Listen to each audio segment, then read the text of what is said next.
Assalamualaikum warahmatullahi wabarakatuh. Selamat pagi, selamat berjumpa kembali dalam mata kuliah komunikasi organisasi. Sebagaimana diketahui bahwa mata kuliah ini memiliki makna praksis dalam pengertian bahwa kajian antara yang sifatnya teoritik, konseptual, dengan yang praktis, gitu ya. Kalau dalam segi prakteknya itu berimbang, gitu ya. Jadi dengan demikian maka hal yang terpenting dari pemahaman kita terhadap materi-materi untuk mata kuliah ini yaitu memiliki basic yang kuat di dalam pemahaman terhadap teori-teori komunikasi dan teori-teori organisasi. Jadi dua teori besar ini, teori komunikasi dan teori organisasi, itu menjadi landasan yang kuat untuk memahami bagaimana penggabungan antara kedua aspek itu bisa dilakukan. Sehingga untuk itu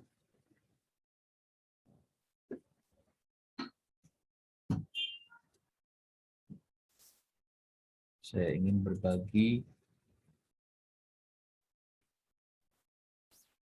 dan share materi terkait dengan hal tersebut.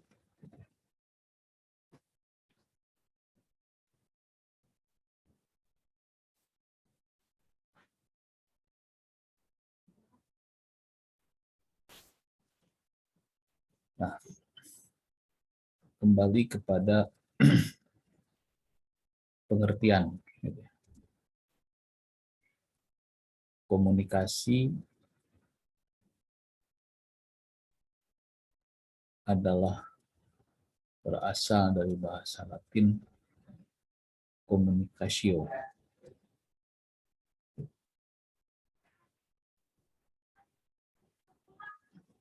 dan communication gitu ya, dalam bahasa Inggris, yang berarti bahwa kata tersebut memiliki makna yang sama dengan kata komunis gitu ya.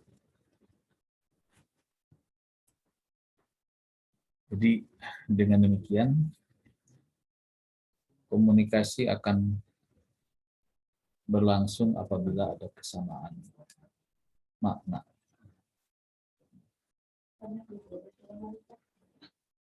Komunikasi akan berlangsung, sekali lagi, apabila ada kesamaan makna. Kesamaan bahasa belum tentu menimbulkan kesamaan makna. Komunikasi dikatakan komunikatif apabila kedua belah pihak selain mengerti bahasa yang digunakan juga mengerti makna dari bahan yang dipercakapkan. Jadi dengan demikian esensi terpenting dari proses komunikasi itu adalah bagaimana membangun sebuah kesamaan gitu ya di dalam hal makna gitu. Nah, ini seringkali yang suka terlupakan gitu, terutama dalam beberapa pendekatan dari model komunikasi yang cenderung linear. Jadi komunikasi dimaknai sebagai proses transfer informasi dari komunikator kepada komunikan. Jika ini tidak memperhatikan aspek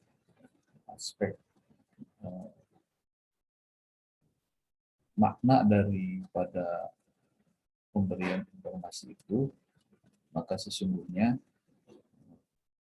proses komunikasi itu menjadi kabur, gitu ya. Atau makna dari komunikasi itu menjadi kabur. Nah, komunikasi tadi yang saya bilang tadi tidak sekedar bersifat informatif. Jadi bukan hanya sekedar bagaimana orang lain menjadi tahu, tetapi untuk mendapatkan makna itu, maka komunikasi harus bersifat persuasif. Nah, hal ini tiada lain agar ada suatu kesepahaman untuk atau keyakinan sehingga nanti akan bergerak ke dalam sebuah tindakan atau kegiatan yang diharapkan. Jadi sekali lagi, komunikasi itu tidak hanya bersifat informatif, gitu, tapi juga bersifat persuasif. Ini kaitannya dengan tadi bahwa komunikasi itu harus bermakna. Nah, beberapa ilmuwan gitu, di dalam ilmu komunikasi mencoba menyusun sebuah definisi tentang apa sebenarnya dari komunikasi itu. Karl Hopland ini yang sangat populer sekali, gitu, bahwa komunikasi adalah upaya yang sistematis untuk merumuskan secara tegas asas-asas penyampaian serta pembentukan pendapat dan sikap. Jadi suatu hal yang tersusun secara sistematik, kemudian juga secara tegas untuk pembentukan sikap, pembentukan pendapat dan sikap. Nah, objek studi ilmu komunikasi bukan saja pada penyampaian informasi, melainkan juga pembentukan public opinion dan sikap public attitude. Tujuan daripada atau objek daripada ilmu komunikasi itu adalah public opinion dan public attitude. Di pembentukan public opinion dan public attitude di samping terkait dengan penyampaian informasi tadi. Jadi ada yang juga menyederhanakan bahwa komunikasi itu adalah is the process to modify the behavior of other individuals. Jadi komunikasi itu adalah proses mengubah perilaku orang lain. Jadi intinya tidak ada komunikasi tanpa ada perubahan perilaku. Tidak ada komunikasi tanpa ada proses yang bermakna. Harold Laspel lebih detail menyatakan bahwa komunikasi itu adalah who say what, in which channel, to whom, with what effect, yang dikenal dengan formula 5W1H. Who, siapa mengatakan apa, dengan saluran apa, kepada siapa, dengan efek apa. Who say what, in which channel, to whom, and with what effect. Who-nya siapa? Who itu adalah komunikator. Gitu. Atau dengan istilah lain ada yang disebut source atau juga sender atau penyampai pesan. Who-nya itu. Say what? Message menyatakan apa? In which channel? Medianya apa? Dari salurannya apa? Gitu. To whom? Kepada siapa? Gitu. Dalam ini adalah komunikat. Istilahnya itu adalah komunikan. Atau receiver. Atau receiver. Receiver. Atau communicate. Gitu. With what's effects? Gitu. Apa dampaknya? Efeknya apa? Impactnya apa? Pengaruhnya apa? Jadi dengan demikian maka komunikasi adalah proses penyampaian pesan oleh komunikator kepada komunikan melalui media yang menimbulkan efek tertentu. Nah, jadi peristilahan-peristilahan yang dikonstruksi oleh para ilmuwan supaya pemahaman kita tentang komunikasi itu menjadi lebih mudah. Kan fungsi teori itu adalah menyederhanakan fenomena, mengabstraksikan suatu keadaan. Jadi dengan demikian maka kita akan lebih mudah mengerti dengan hanya membaca teori atau memahami teori untuk bagaimana kita memahami sebuah fenomena. Nah, komunikasi itu tadi melibatkan unsur-unsur dari mulai komunikator, penyampai pesan, sender, gitu. Kemudian pesan itu sendiri, gitu. Lalu komunikan, media, komunikan, lalu kemudian efek. Dalam pendekatan sistem, gitu, tentang input, proses, dan output, gitu. Maka proses komunikasi itu ada dua tahap. Pertama adalah proses komunikasi secara primer. Dalam hal ini adalah proses penyampaian pikiran dan atau perasaan seseorang kepada orang lain dengan menggunakan lambang atau simbol sebagai media. Bahasa, gestur, isyarat, gambar, warna, dan lain sebagainya.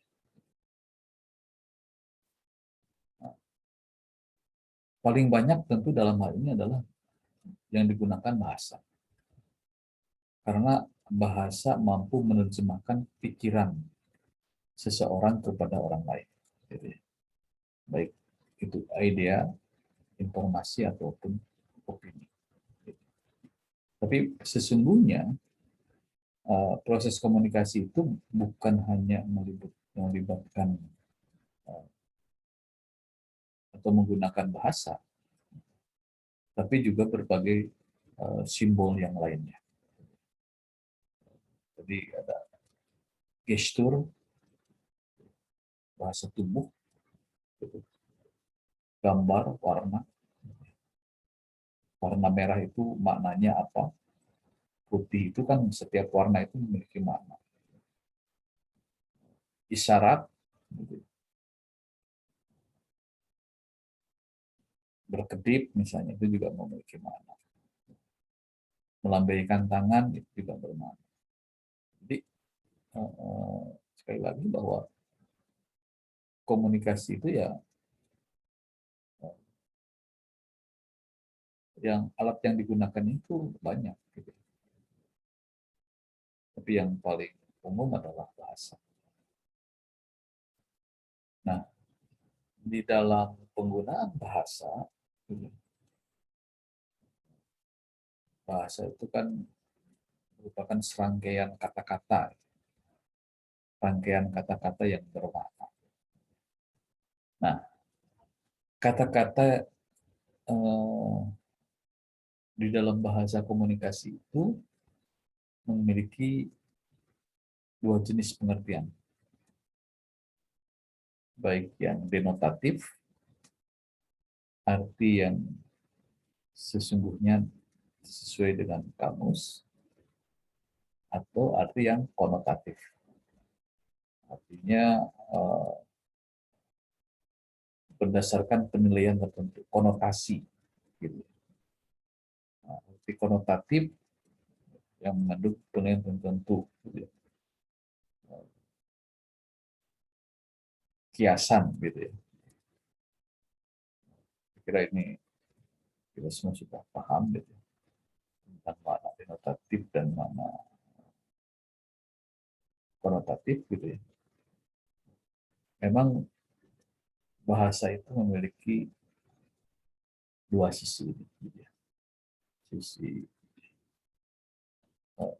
denotatif dan konotatif. Kemudian yang berikutnya adalah proses komunikasi secara sekunder. Dalam hal ini, proses penyampaian pesan oleh seseorang kepada orang lain dengan menggunakan alat atau sarana sebagai media kedua setelah memakai lambang sebagai media pertama. Nah, di dalam hal ini, alat yang dipakai itu adalah berupa sarana yang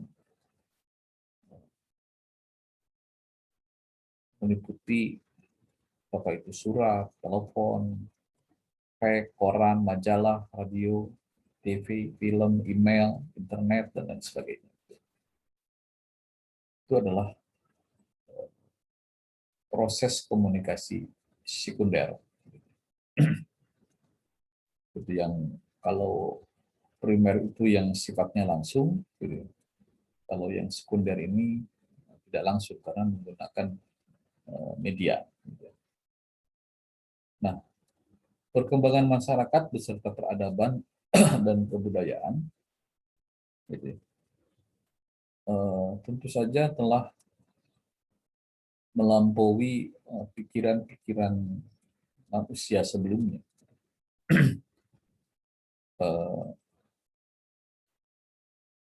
Dulu yang namanya kuliah itu ya selalu menggunakan proses komunikasi yang primer,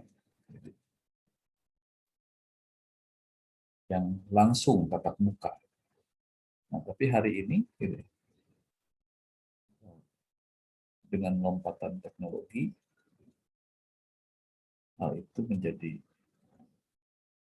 tidak baku. Gitu. Artinya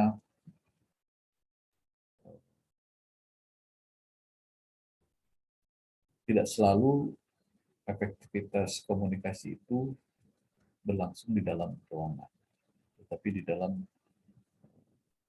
media-media yang sifatnya virtual. Itu juga tidak kurang akan memberikan makna bagi proses komunikasi yang efektif. Berdasarkan uraian di atas, tentu kita dapat menyusun suatu ikhtisar mengenai ruang lingkup komunikasi. Jadi,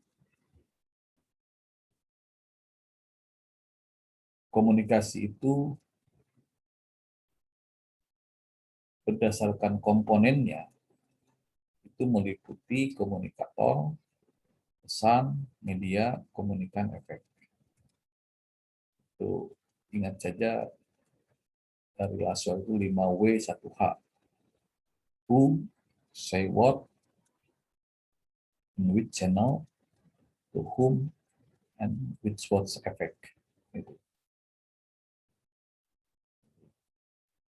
Itu di dalamnya memiliki makna adanya unsur-unsur atau komponen komunikasi. Jadi komunikasi itu harus memiliki ada komunikator, ada pesan, ada medianya, kemudian ada komunikan si penerima pesan, dan harus ada efeknya. Gitu. Efeknya apa? Tadi secara proses komunikasi itu ada proses primer dan proses sekunder. Gitu ya.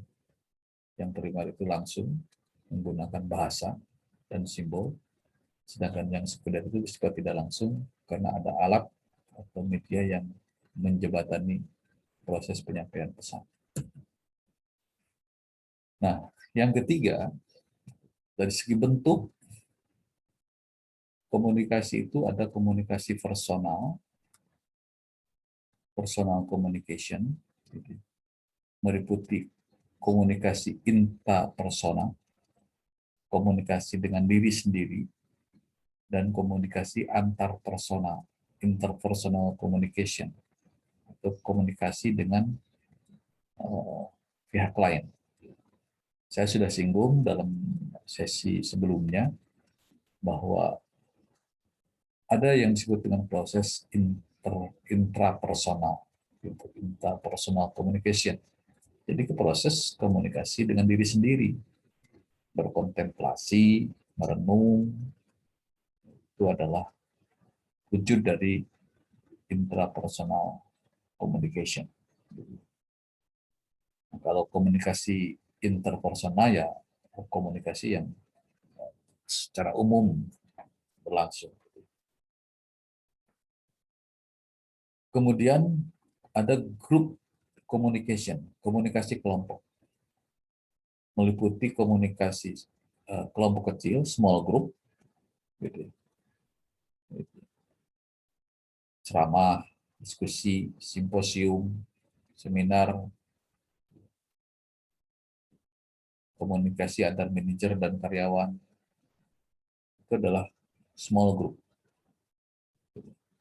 Dan ada yang disebut large group communication, komunikasi kelompok besar, ya, public speaking, retorika, gitu, kampanye misalnya. Ini salah satu bentuk komunikasi kelompok besar. Gitu.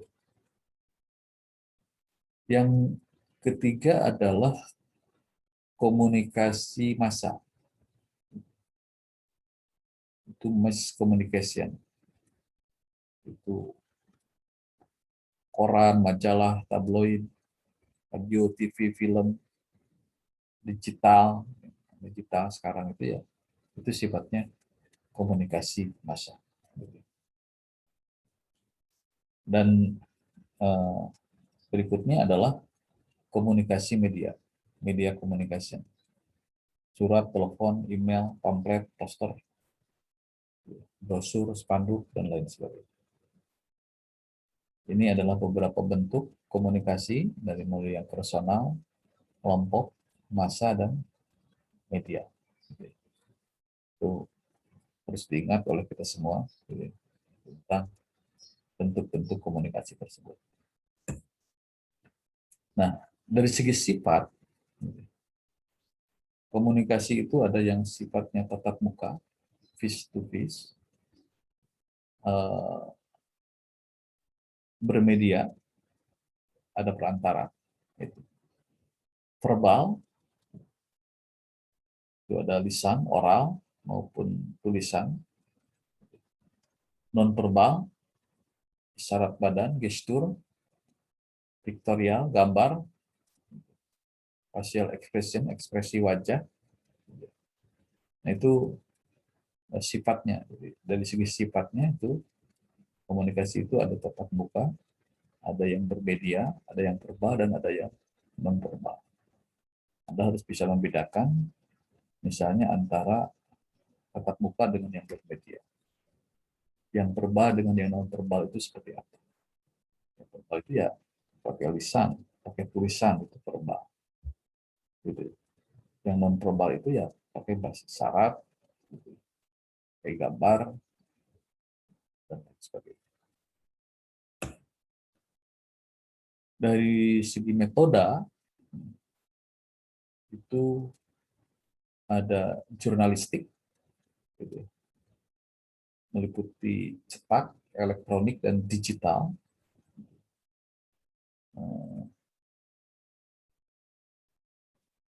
Sekarang kan ada profesi baru, profesi yang sedang ini, jurnalis, gitu ya. Ya itu ya artinya mereka yang membuat pesan-pesan komunikasi melalui cetak, gitu ya, elektronik ataupun digital. Ada yang humas, public relation. Gitu. Di setiap organisasi pasti ada humasnya. Yang bagaimana yang menjembatani antara pihak perusahaan atau organisasi tersebut dengan massa.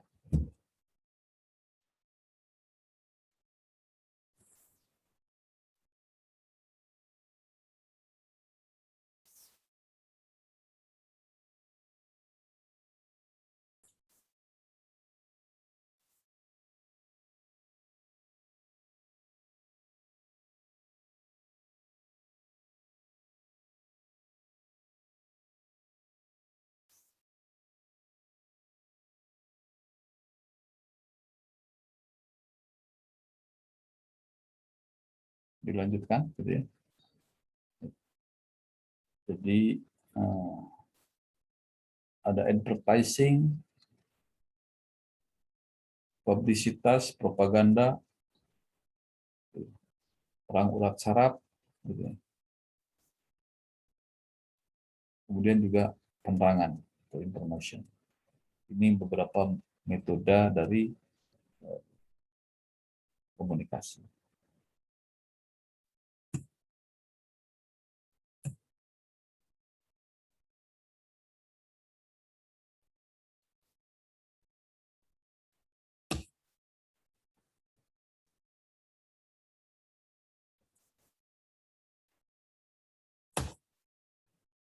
Nah, dari segi tujuan,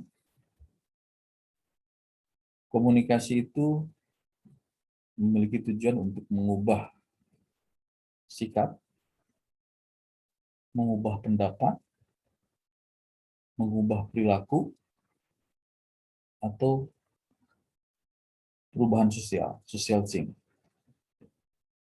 Jadi bisa untuk melakukan perubahan sikap, gitu ya. Kita ingin pihak yang kita ajak berkomunikasi itu bersikap sesuai dengan yang kita kehendaki, atau perubahan pendapat, opinion, public opinion. Nah, ini biasanya di apa, metode komunikasi massa ini, gitu. Itu sifatnya untuk mengubah kampanye, misalnya, itu adalah bentuk bagaimana untuk mengubah pendapat, opinion, gitu. Fungsi-fungsi kehumasan juga banyak ditujukan untuk dalam rangka public opinion, gitu ya, mengubah pendapat. Juga mengubah perilaku, tindakan, gitu, kegiatan, gitu. Dan yang lebih besar itu adalah perubahan sosial. propaganda Nazi misalnya, karena Perang Dunia ke-1, itu bahwa bangsa Arya itu bangsa Jerman itu ya bangsa yang paling hebat gitu ya. Itu dimaksudkan untuk dan memang berhasil mengubah tatanan dunia gitu. Jadi dari sebuah propaganda yang dilakukan, kemudian dunia berubah gitu. Itu yang disebut dengan perubahan sosial. Itu skala contoh untuk yang skala besar. Nah, di skala-skala di lingkungan sosial misalnya, bagaimana bentuk-bentuk komunikasi virtual itu telah berhasil melakukan perubahan sosial di masyarakat. Anak-anak sekarang misalnya anak-anak milenial dengan teknologi informasi gitu ya, berhasil mengubah perilakunya gitu ya, perilaku sosialnya gitu. Jadi ya orang sekarang boleh berkumpul, tapi ya pada saat berkumpul ya pada main HP gitu ya. Ya, kalau ini hakikat berkumpul itu kan kalau pada masa dulu ya pasti ngobrol gitu ya, komunikasi lah, diskusi gitu. Tapi bisa jadi sekarang itu kumpul itu hanya sekedar kopi gitu ya. Jadi mereka asik dengan gadgetnya gitu ya, atau dengan handphonenya gitu. Nah, itu kan perubahan sosial.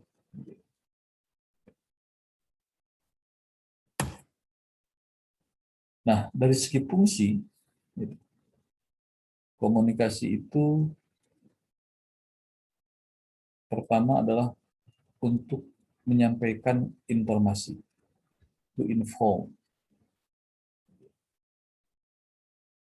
itu yang paling pokok. Dari komunikasi itu berfungsi untuk menyampaikan informasi, to educate, gitu ya, untuk mendidik, to entertain, untuk menghibur, sampai kepada to influence, untuk mempengaruhi. Itu dari segi fungsi komunikasi. Jadi menyampaikan informasi, mendidik, menghibur, sampai kepada mempengaruhi. Nah, dari segi model, komunikasi itu ada model one step flow communication, komunikasi satu tahap, gitu ya. Ya, biasanya yang yang linear itu kalau dari segi pemodelan itu ya modelnya Aristoteles itu gitu ya. Ada sender, ada receiver. Ada komunikasi two step flow communication, gitu ya. Komunikasi dua tahap yaitu yang ada feedbacknya, gitu ya. Nah, sementara komunikasi multi step, multi tahap, itulah komunikasi yang berbentuk spiral itu, model komunikasi yang misalnya ada memasukkan unsur lingkungan, noise, gangguan di dalam komunikasi, gitu ya. Jadi, komunikasi yang sangat kompleks. Itu dari coba kembali saya sudah menyampaikan tentang model-model komunikasi gitu ya. Coba dipelajari lagi mana yang masuk ke dalam model komunikasi satu tahap, gitu ya, model komunikasi dua tahap, dan model komunikasi yang multi tahap. Coba diklasifikasikan. Gitu ya. Nah, dari segi pembidangan, gitu, ada komunikasi sosial, komunikasi manajemen organisasional, komunikasi bisnis, komunikasi politik, komunikasi internasional, komunikasi antar budaya, komunikasi pembangunan, komunikasi lingkungan, komunikasi tradisional. Nah, ini ketemu kita nanti di sini. Komunikasi organisasi. Jadi adalah komunikasi organisasi itu adalah salah satu bidang dari komunikasi. Karena ada banyak sekali ya, bidang-bidang komunikasi itu adalah komunikasi politik, komunikasi internasional, komunikasi antar budaya, komunikasi sosial, dan lain sebagainya. Nah, nanti kita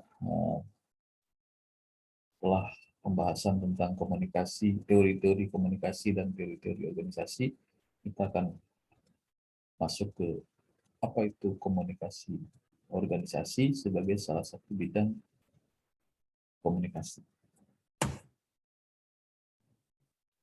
Saya kira teman-teman sekalian, pertemuan kita pada kali ini membahas tentang esensi dari komunikasi, dari mulai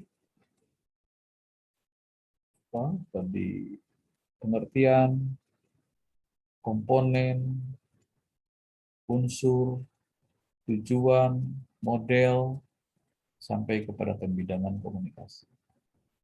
Itulah ruang lingkup daripada komunikasi. Maka dengan demikian, diharapkan pemahaman tentang hal ini akan menjadi basic kita di dalam memahami komunikasi secara utuh. Sekian sesi kita hari ini. Wabillahi taufiq wal hidayah. Wassalamualaikum warahmatullahi wabarakatuh.